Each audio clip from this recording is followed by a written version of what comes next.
அடியேன் ராமானுஜதாசன். ஸ்ரீமதே நிகமாந்த மகாதேசிகாய நமஹ. ஸ்ரீமதே ரங்கராமானுஜ மகாதேசிகாய நமஹ. வேதாத்ரியிலே உள்ள எம்பெருமானுக்கு யோகானந்தன் என்று பெயர்.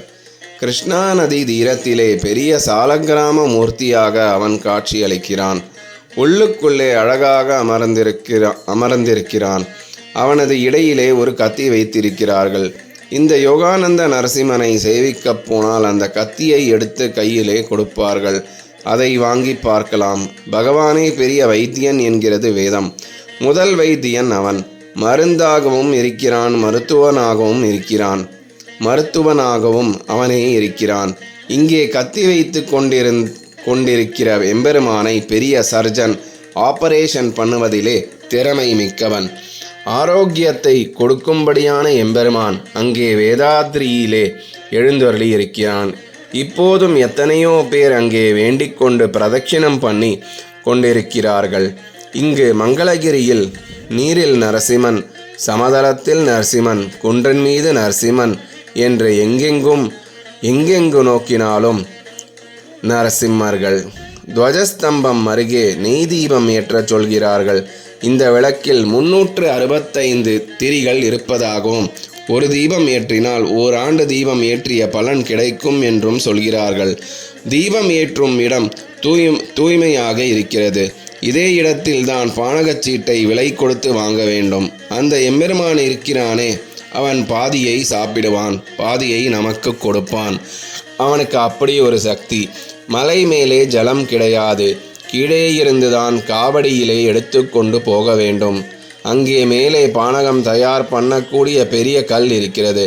அந்த கல்லில் வைத்து வெள்ளத்தை உடைப்பார்கள். அதை எடுத்து ஒரு கங்காளத்திலே கரைத்து வழிய பகவானுக்கு நிவேதனம் பண்ணுகிறோம் என்று வைத்து கொள்ளுங்கள். ஒரு சங்கிலே பானகத்தை எடுத்து வைகானச ஆகம ரீதியாக புருஷ சுக்தத்தை சொல்லி அந்த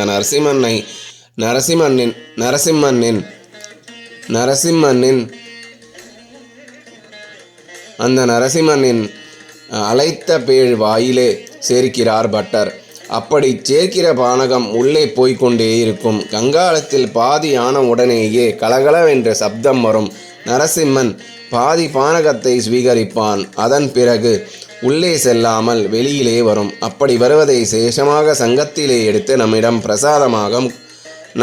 பிரசாதமாக கொடுத்து விடுவார்கள். சின்னஞ்சிறு குடத்திலே நைவேத்தியம் கரைத்து வைத்தாலும் பாதி, பெரிய கங்காளத்திலே நிவேதனம் பண்ணினாலும் பாதிதான் ஸ்வீகரிப்பான் எம்பெருமான். பாதி கொடுக்கிறேன், பாதி நான் எடுத்துக்கொள்கிறேன் என்கிறான் பரமாத்மா. இன்றளவும் பானக சகதியாக இருக்கும்படியான அந்த இடத்திலே ஒரு எறும்பு கூட வராது. ஆகையினாலே பகவானுக்கு பண்ண வேண்டிய பானகத்திலே ஒரு எறும்பு இருக்காது. ஆனால் நிவேதனம் பண்ணி எடுத்து வந்த பிற்பாடு அதிலே எறும்பு மொய்க்கும். சாமானிய ஜந்துக்கள் எல்லாம் கூட இது நிவேதனம் பண்ணிய பதார்த்தம், இது நிவேதனம் பண்ணாதது என்று ஈடுபடுகிற ஒரு க்ஷேத்திரம் மங்களகிரி. அடியேன் ராமானுஜதாசன்.